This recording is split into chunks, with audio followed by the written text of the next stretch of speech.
Hello, আমি সোনু। আজ আমি বিচে এসেছি একটু হাওয়া খেতে।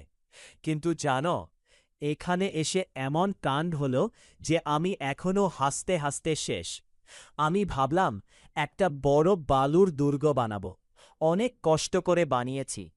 ঠিক তখনই একটা ছোট্ট কাকড়া এসে দুর্গের সামনে দাঁড়িয়ে দুইটা নখ নাড়িয়ে যেন বলল, এটা আমার বাড়ি। আমি বললাম, আরে। কাকড়াটা টুপ করে গর্তে ঢুকে গেল। আমি দুর্গের সামনে দাঁড়িয়ে পাহারা দিচ্ছি। হঠাৎ পিছন থেকে একটা ঢেউ এসে ঝাপ্পাস! আমার দুর্গও গেল, আমিও ভিজে একাকার। আমি অবাক হয়ে দাঁড়িয়ে আছি। ঠিক তখনই দেখি সেই কাকড়াটা আবার বেরিয়ে এসে আমার দিকে তাকিয়ে যেন হাসছে। তারপর আরেকটা ঢেউ এলো।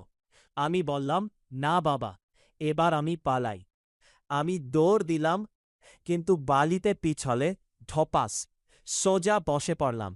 সামনে কয়েকটা সিগাল ক্যাঁ ক্যাঁ ক্যাঁ করে এমনভাবে ডাকতে লাগল যেন ওরাও আমাকে দেখে হাসছে।